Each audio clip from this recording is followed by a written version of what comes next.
Our time starts now. Andrew Stock.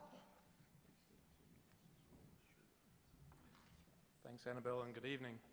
Today's world is driven by the 24-hour news cycle. Companies are pressured to respond to short-termism of the capital markets. We hear of threats by media, much of which sees a soundbite as a deep conversation. It's news dominated by fear, crowded out by this media noise. Most see the threat of global warming as distant. By burning more fossil fuel for energy, growing emissions colliding head-on at some point in the future with the Earth's finite capacity to absorb them. Every day we are surrounded yet by energy, energy with no emissions, energy we can capture, energy we can use with today's technologies. A couple of examples. Take wind in South Australia. Over the past 5 years, installed wind power has trebled to 1150 megawatts, reducing our state's power sector emissions by 2 million tonnes a year. That's 18% less in 5 years. Importantly, a recent study showed South Australian wholesale electricity prices, that's the electricity retailers buy in bulk from generators, have not increased at all over this time, even including the cost of the renewable certificates.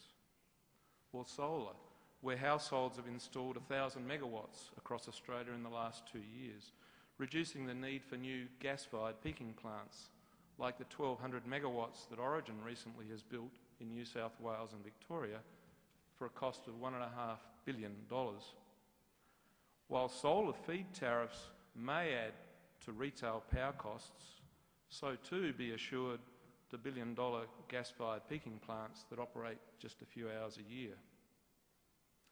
I have no doubt that our society can tackle head-on the challenge of reducing emissions. We can make huge impacts when we commit and deploy technologies like these widely. Yes, we are going to need to change some things, but with the will, we can do it. What makes the difference between taking on a challenge like this for society or walking away from it? Have we as a society lost the will to strive for a better world for our children? I don't believe that's the case. We need to vision that future world. We need to aspire to create it.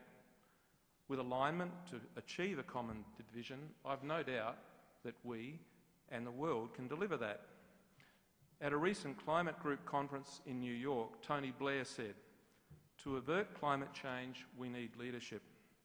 And we need a new vision for the world that inspires leaders to step up and make commitments towards transformational action that will unlock a better, smarter, more prosperous future for all."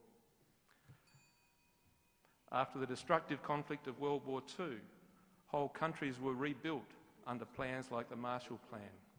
50 years ago, Kennedy challenged his nation to put a man on the moon in a decade, and they delivered. Imagine what we could do today to create a low emissions world. There's one last quote I want to make. Harry Truman, someone who did indeed lead a nation in troubled times, said, "People make history and not the other way round. In periods when there is no leadership, society stands still. Progress occurs when courageous, skillful leaders seize the opportunity to change things for the better." I believe today we are at a time when we should hear Truman's counsel and support leaders in our global community who are seeking to help us see and mobilise to deliver a vision for a better, cleaner world. Thank you.